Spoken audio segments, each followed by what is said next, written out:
The great hall of Nexus Prime glowed with soft blue light. Hundreds of alien beings sat in floating chairs around a massive circular table, their voices mixed together in a dozen different languages as they argued about the newest species, asking to join their galactic community. Ambassador Zethkar clicked his sharp claws against the metal surface in front of him, his insect-like head turned toward the center of the room, where a holographic display showed a small blue and green planet.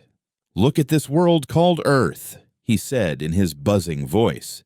"These humans are the most peaceful species we have ever seen. They have not fought a real war in over 200 years. The other council members leaned forward to study the floating images. They saw cities with green parks and clean rivers. Humans walked together in groups, smiling and talking. Children played in safe streets while their parents worked in bright offices. Commodore Vexitai, a large creature with thick purple skin, laughed with a sound like rocks falling. Their military is tiny. Look at these numbers. They spend more money on art and music than on weapons." More images appeared in the air above them. Human spacecraft moved slowly between planets, carrying supplies and scientists. The ships looked smooth and clean, with no visible weapons or armor plating. "They even turned their old battleships into research vessels," said Admiral Korath, his scaled fingers pointing at the display.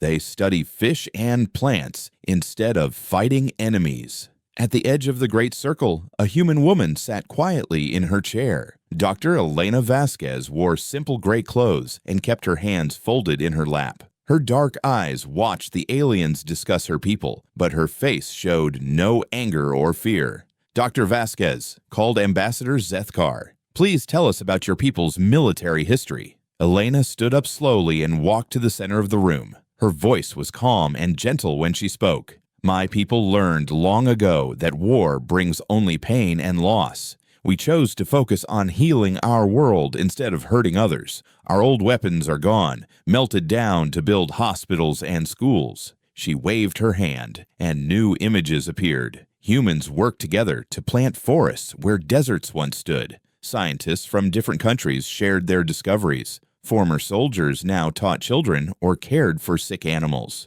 "We believe that intelligence should be used to create, not destroy," Elena continued. "We have no interest in conquest or violence. We only want to learn from other species and share what we know."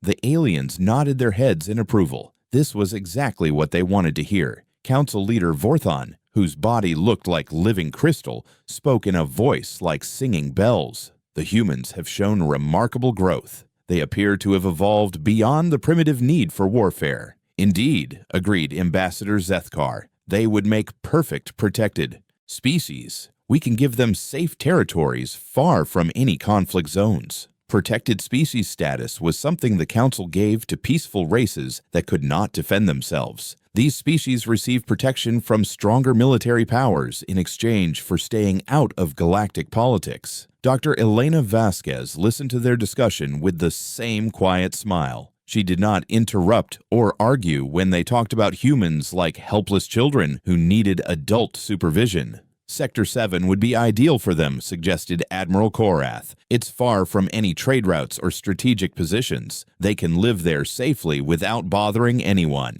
The vote was quick and unanimous. Every member of the council agreed that humans deserved protected species status. They would be given several empty star systems where they could build their peaceful colonies without interference. Elena walked forward to sign the agreement papers. The document was made of a special metal that would last for thousands of years. As she wrote her name, the aliens watching felt proud of their kindness and wisdom. "Thank you for this opportunity," Elena said as she finished signing. "My people will be grateful for your protection and guidance." Ambassador Zethkar stood up to shake her hand with his sharp claws. "Think nothing of it, Dr. Vasquez. The strong must protect the weak. It is our duty." As the meeting ended, the various aliens began to leave the Great Hall. They talked among themselves about how refreshing it was to meet such a civilized species. No weapons, no territorial demands, no military threats, just peaceful humans who wanted to study stars and grow plants. Elena remained in the hall until she was alone. She looked up at the holographic images of human colonies that still floated in the air. Her fingers traced an old scar that ran across her knuckles, a mark that her long sleeves had hidden from the aliens. She touched a small device behind her ear and spoke in a low voice. "Mission complete. The Council has accepted our proposal, beginning Phase 2 immediately." The device crackled with a response that only she could hear. "Understood, Director. All units are standing by." Elena's gentle smile changed slightly. For just a moment, her eyes showed something the aliens had not seen. Intelligence, yes, but not the kind that built gardens and painted pictures. This was the cold, calculating intelligence of someone who had studied every weakness of every species in this room. She walked toward the exit with the same calm pace she had used all day, but now her steps had a different rhythm, like a soldier marching to war. As the doors closed behind her, Elena's last words echoed softly in the empty hall.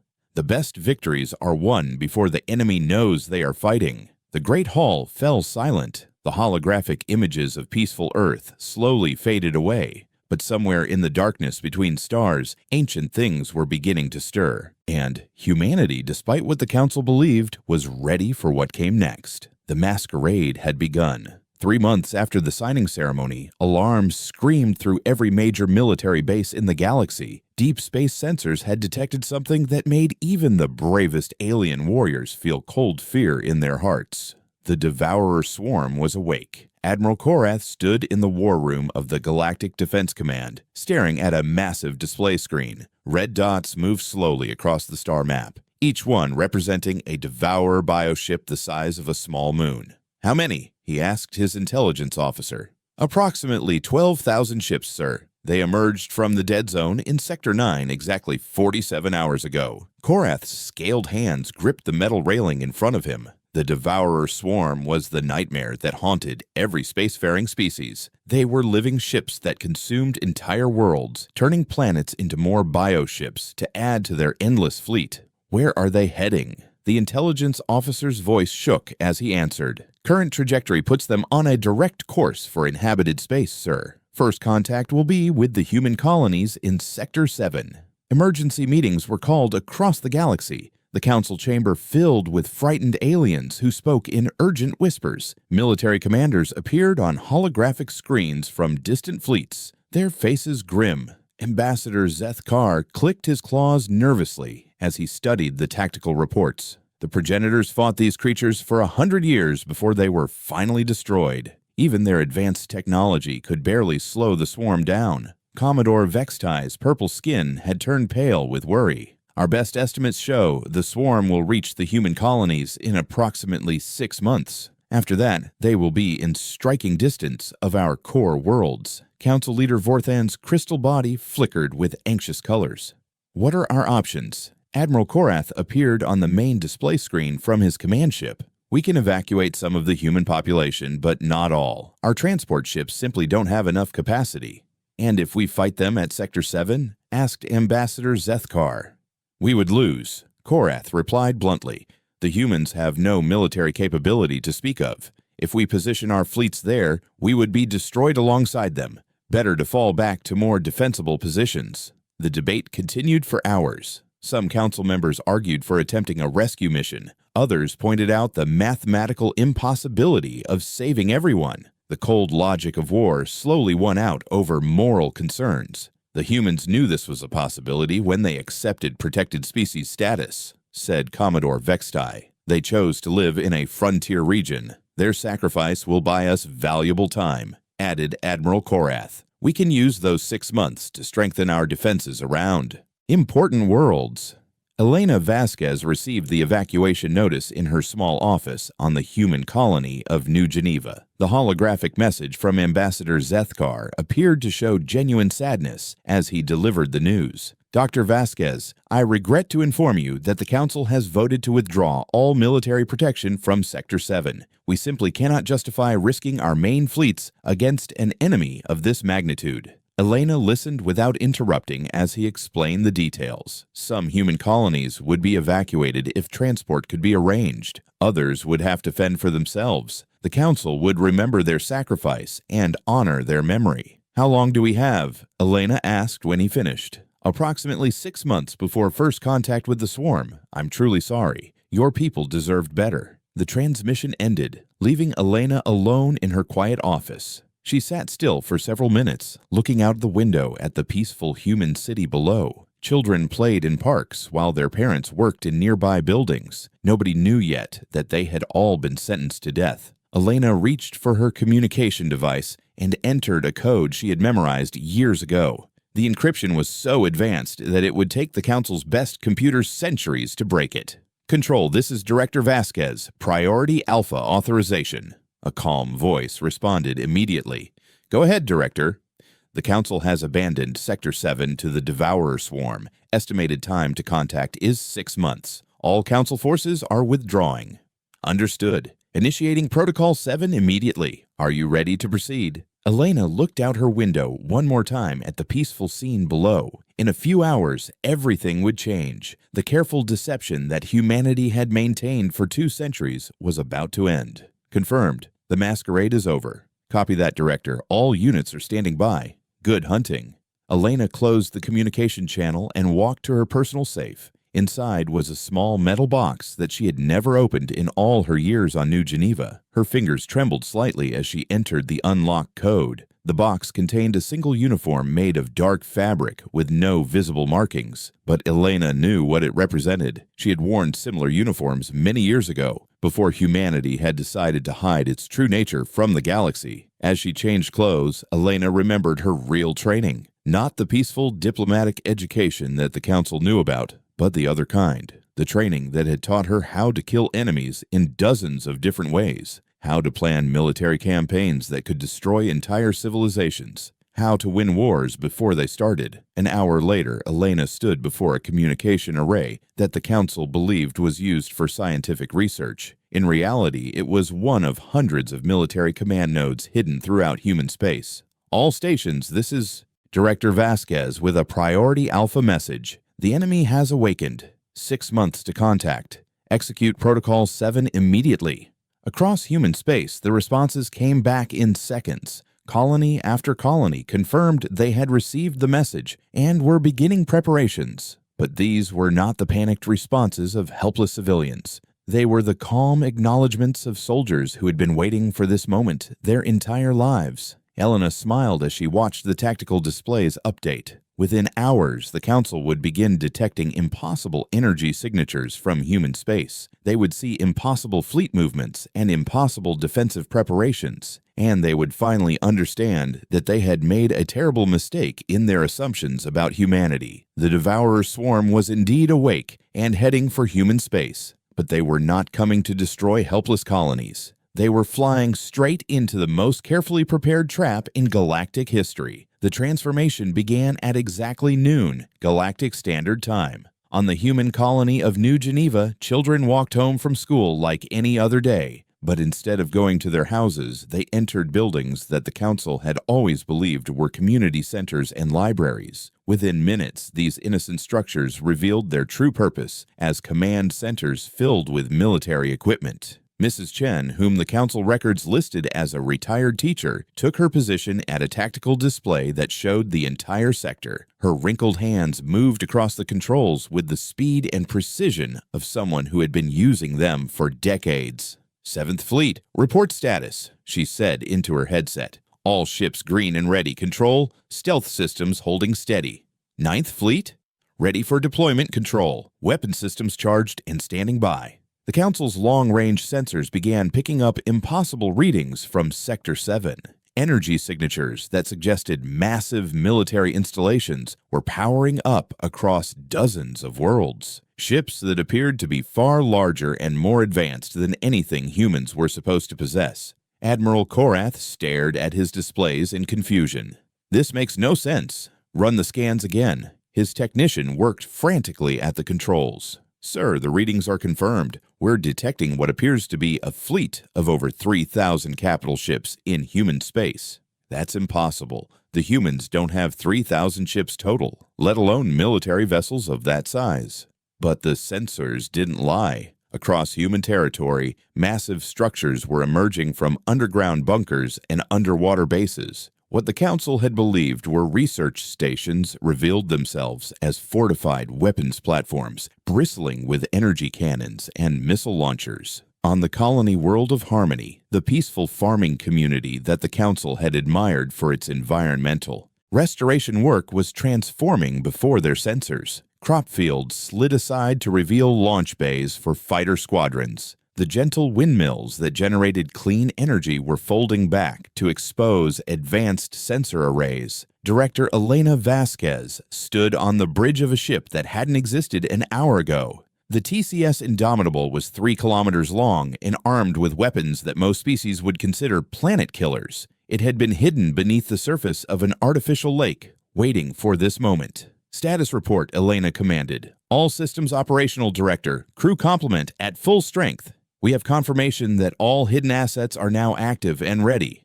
Elena nodded as she watched the tactical displays update with friendly positions. Every green dot represented a ship or installation that the Council had never suspected existed. The humans had built a military force that rivaled the combined fleets of the entire Galactic Council, and they had done it without anyone noticing. Admiral Chen, please report to the bridge. An elderly woman emerged from a lift door. Admiral Sarah Chen had spent 40 years pretending to be a xenobotanist, studying alien plants and writing peaceful research papers, but her real expertise was in military strategy and fleet command. Orders, Director? Admiral Chen asked. Take us to intercept coordinates. The advanced scouts of the swarm should be reaching the edge of our space within hours.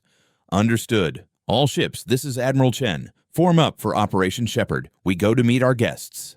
The Council's emergency session was called within minutes of the first sensor readings. Ambassador Zeth Kar's mandibles clicked rapidly as he tried to process what they were seeing. The readings must be wrong, he insisted. Humans are peaceful. They disbanded their military centuries ago. But even as he spoke, more impossible data flooded in. Human ships were moving in formation patterns that suggested military training far beyond what any Council species possessed. Their vessels appeared and disappeared from sensors in ways that indicated stealth technology decades ahead of anything in Council arsenals. Commodore Vextai's voice shook as he read the latest reports. Sir, we're detecting energy weapons firing in Sector 7. The signatures suggest. I can't believe these readings. What is it? Demanded Council Leader Vorthon. The humans just engaged advanced elements of the Devourer swarm. The battle lasted 4 minutes and 7 seconds. All Devourer ships were destroyed. No human vessels appear to have taken any damage. Silence filled the Council chamber. Everyone knew what Devourer bioships were capable of. They could regenerate from almost any damage and had never been completely destroyed by any known weapon. Show me the battle recordings, ordered Vorthon. The holographic display activated to show the engagement. 3 Devourer scouts, each the size of a city, approached a small group of human patrol ships. The Council members expected to see brave humans sacrifice themselves in a hopeless fight. Instead, they watched in stunned amazement as the human ships moved with impossible precision. They attacked the Devourers from angles that shouldn't have been possible, using weapons that tore through bioarmor like it was paper. The alien vessels tried to regenerate their wounds, but some kind of virus or nanite swarm prevented their healing. When the battle ended, nothing remained of the Devourer scouts except scattered debris. How? Whispered Ambassador Zeth Kar. Elena's voice came through the communication system from her command ship. Council members, this is Director Vasquez. I believe we need to have a conversation. Her image appeared on the main display, but she looked very different from the gentle diplomat they remembered. She wore a dark military uniform covered in insignia and decorations. Her eyes held the cold intelligence of someone who had spent her life studying war. You lied to us, accused Admiral Korath. No, Elena replied calmly. We simply allowed you to believe what you wanted to believe. You saw peaceful humans and assumed we were helpless. You never asked the right questions. What questions? Demanded Vorthon. Why a species that achieved interstellar travel would voluntarily disarm. Why we were so eager to accept protected species status. Why we wanted to live in remote frontier territories where we could work without supervision. The truth began to sink in. The Council members realized they had been manipulated from the very beginning. 200 years, Elena continued. 200 years of studying every species in the galaxy while you believed we were just curious scientists. 200 years of building weapons and ships while you thought we were growing flowers. 200 years of preparation for the day when something like the Devourer swarm would threaten galactic civilization. "But why hide?" asked Ambassador Zethkar. Elena's smile was sharp as a blade. "Because the greatest weapon is surprise. The swarm expects to face the same primitive technologies that barely slowed them centuries ago. Instead, they're about to discover what happens when humans have time to properly prepare for war." On her tactical display, more Devourer ships were approaching, hundreds of them moving in the formations that had once terrorized entire star systems. "Admiral Chen," Elena said softly, "you may begin the demonstration." The main Devourer fleet hit the edge of human space like a tsunami of living death. 300 bioships, each one capable of consuming a planet, moved in perfect formation toward the human colonies. The Council watched from their observation post, expecting to witness the destruction of humanity in a matter of hours. What they saw instead changed their understanding of warfare forever. Admiral Chen's fleet didn't charge forward to meet the enemy. Instead, the human ships seemed to dance around the Devourer formation, appearing and disappearing like ghosts. Their movements followed no pattern that the Council could understand. "What are they doing?" asked Commodore Vextai. "They should be forming defensive lines." "They're not defending," realized Admiral Korath with growing horror. "They're hunting." The first Devourer bioship to die was a massive creature that looked like a cross between a whale and a spider. It had survived battles with the progenitors and devoured the populations of 17 worlds. The human torpedo that killed it was no larger than a fighter craft. The weapon didn't explode when it hit. Instead, it burrowed into the bioship's living hull and released something that the Council's sensors couldn't identify. Within seconds, the creature began eating itself from the inside out. "Nanite swarm," explained Elena's voice over the communication channel. "Self-replicating machines programmed to turn the target's own biology against it. The more the Devourer tries to heal, the faster it dies." More bioships began dying in impossible ways. Creatures that could regenerate from almost any damage found their healing processes turned into cancerous growth that consumed them within minutes. The hive mind connection that allowed the swarm to coordinate perfectly was being infected with viruses that scrambled their communications. But the most terrifying aspect of the battle wasn't the weapons. It was the way the humans fought. The Devourer swarm had evolved over millions of years to be the perfect predator. They could adapt to any enemy tactic and learn from every battle. But the human fleet wasn't just using advanced tactics. They were rewriting the rules of space combat entirely. Ships appeared from directions that shouldn't have existed, attacking from above and below, dimensions that most species didn't even know were there. Human vessels seemed to move backward through time, striking targets before they had even chosen their attack positions. "How is this possible?" whispered Council Leader Vorthan. Elena's image appeared on their screens again, her expression calm as she watched her forces systematically dismantle an enemy that had once conquered half the galaxy. "Space and time aren't as solid as most species believe," she explained. "When you have 2 centuries to study the universe without anyone bothering you, you discover things. Interesting things. A group of 50 Devourer ships tried to retreat, but human vessels were already waiting for them at their destination. The bioships attempted to scatter in different directions, only to find human forces positioned at every possible escape route. Predictive mathematics," Elena continued. "When you map the decision-making patterns of a hive mind, you can calculate their choices before they make them. Our computers are running 7 possible futures simultaneously and placing forces accordingly." The Council members watched in stunned silence as the impossible battle continued. Every tactical move the Devourers made had already been anticipated and countered. Their strongest weapons harmlessly passed through human ships that shifted into different dimensional phases at the moment of impact. "The progenitors fought these creatures for 100 years, said Admiral Korath in a shaking voice. "How are you defeating them so easily?" "The progenitors tried to fight the swarm with conventional methods," Elena replied. "They built bigger ships and stronger weapons. They never considered that the real key to victory wasn't overwhelming force, but perfect information." A massive Devourer Queen ship, easily the size of a small moon, emerged from the center of the formation. It was covered in bioweapons that could sterilize entire continents and protected by regenerative armor that had never been breached. The human response was a single small craft that approached the Queen ship directly. To the Council's amazement, the Queen made no attempt to defend itself or attack the approaching vessel. "What's happening?" asked Ambassador Zethkar. "Mimetic warfare," Elena explained. "The pilot of that ship is broadcasting thoughts directly into the Queen ship's brain, ideas that rewrite the creature's understanding of reality. Right now, it believes that it's not under attack. It thinks it's safely hibernating in deep space." The small human craft attached itself to the Queen ship's hull and began releasing clouds of microscopic machines. The Queen never noticed as her own body was slowly converted into raw materials for more human weapons. "This is impossible," breathed Commodore Vextai. "No species could develop this level of technology in just 2 centuries. Elena's smile was cold and sharp. "You're right. We didn't develop it in 2 centuries. We've been working on this for over 1,000 years. The council members stared at her in shock. "The peaceful humans you met were the descendants of survivors," she continued. 1,000 years ago, our ancestors detected signs of the Devourer swarm in distant space. They knew it would eventually wake up and threaten all life in the galaxy, so they made a choice. Images appeared on the screens showing ancient human bunkers and research facilities hidden deep underground on dozens of worlds.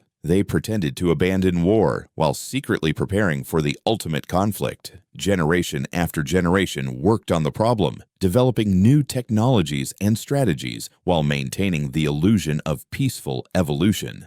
The last of the Devourer fleet was dying now. Ships that had terrorized the galaxy for eons were being systematically eliminated by human forces that seemed to operate outside the normal laws of physics. "But why?" asked Council Leader Vorthan. "Why hide this from us?"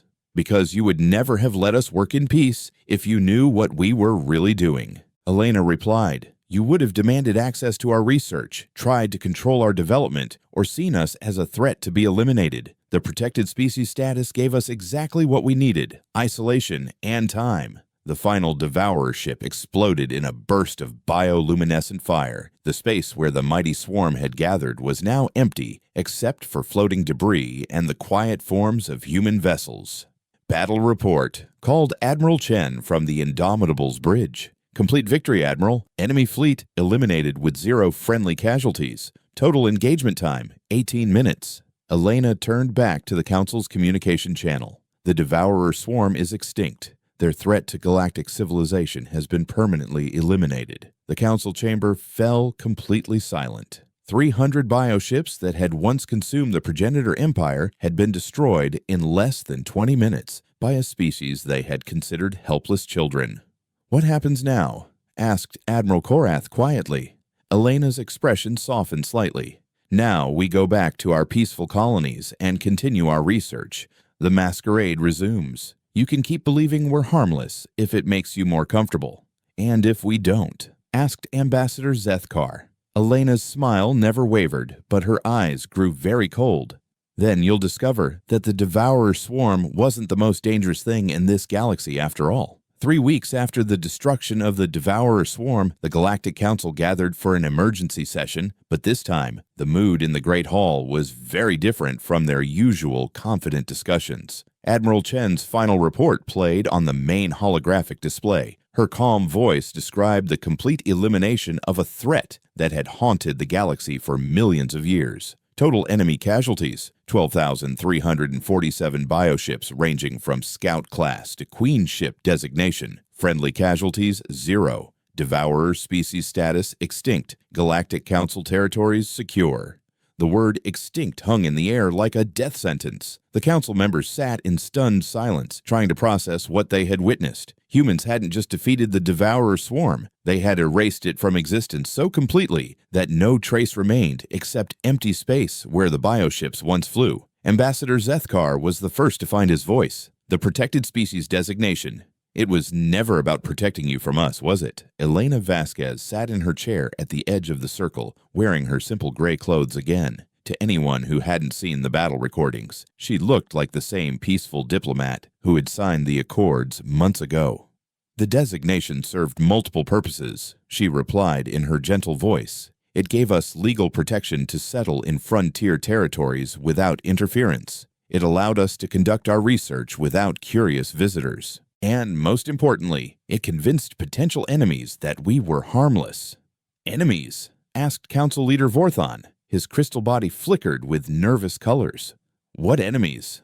Elena's expression remained calm, but something dangerous moved behind her dark eyes. Any species that might have considered conquering human space if they knew what we were really capable of. Any pirates who might have raided our shipping lanes. Any ambitious politicians who might have seen our technology as something to be seized. The implications slowly sank in. For 2 centuries, various alien species had dismissed humans as weak and unimportant. None of them had ever considered attacking human space because they believed there was nothing worth taking and no threat to worry about. But why? Demanded Admiral Korath. Why hide such incredible power? Elena stood and walked to the center of the room, just as she had during the signing ceremony. But now the council members watched her every movement with new understanding. Because, she said, the greatest victory is won without fighting at all. For 200 years, no hostile force has entered human space. Not because we couldn't defend it, but because they never saw us as worth attacking. We achieved perfect security through the illusion of perfect weakness. Commodore Vextai leaned forward in his chair. The research stations, the environmental projects, the cultural exchanges. It was all intelligence gathering, wasn't it? Every human scientist who visited your worlds was also a reconnaissance specialist, Elena confirmed. Every cultural exchange was an opportunity to study your technologies, your tactics, your weaknesses. Every peaceful trade agreement gave us access to your industrial capabilities and resource networks.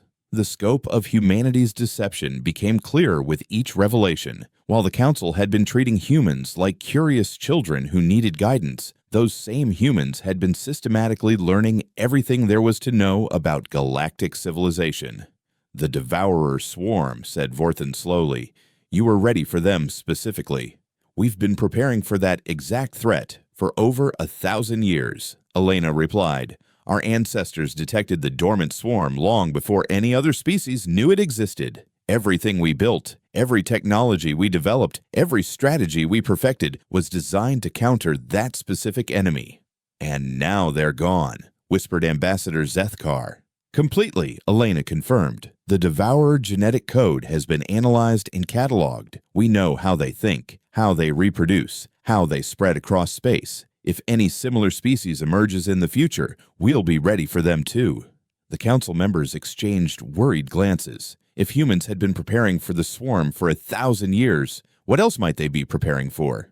What about us? Asked Admiral Korath quietly. Have you been studying us as potential threats? Elena's smile was both reassuring and terrifying. Every species is a potential threat until proven otherwise, Admiral. That's simple survival logic. But you've never shown hostile intentions toward human space, so you've never been designated as enemies.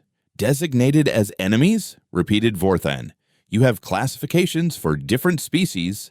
Naturally, peaceful trading partners, potential allies, minor threats, major threats, extinction-level dangers. The Devourer swarm was in the final category. They required total elimination to ensure galactic safety. The casual way Elena discussed the extinction of an entire species made the council members deeply uncomfortable. They began to realize that humanity's definition of peaceful might be very different from their own. What happens now? Asked Commodore Vextai.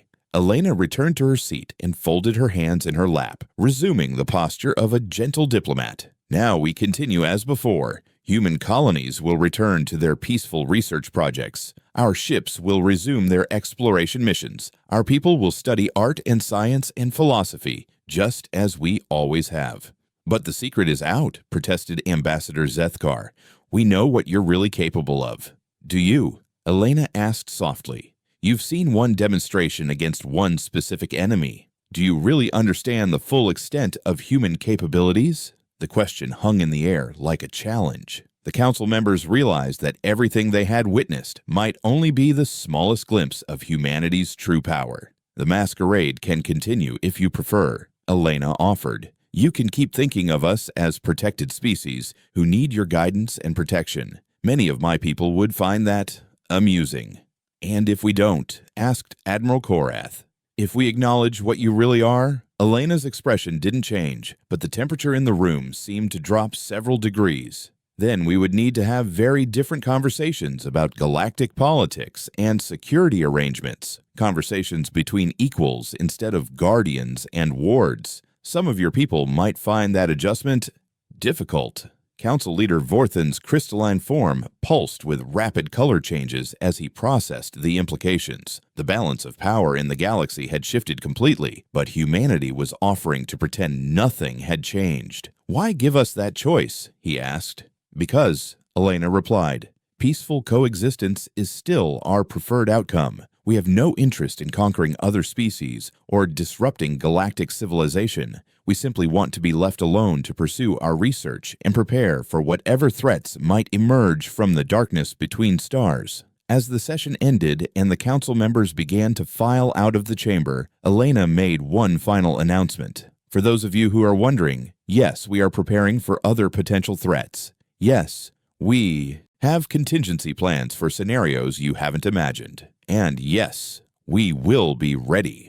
The great hall emptied in uncomfortable silence. The aliens who remained looked at Elena with a mixture of fear, respect, and uncertainty about the future. Elena waited until she was alone before touching her communication device one final time. "Control, this is Director Vasquez. Mission status complete. The galaxy now understands our position." "Understood, Director. New priorities incoming. Deep space sensors have detected unusual activity in the Andromeda Galaxy. Analysis suggests possible megastructure construction by unknown intelligence." Elena smiled as she walked toward the exit. Humanity's watch never ended, and there were always new threats emerging from the cosmic dark. After all, someone had to be ready for what came next.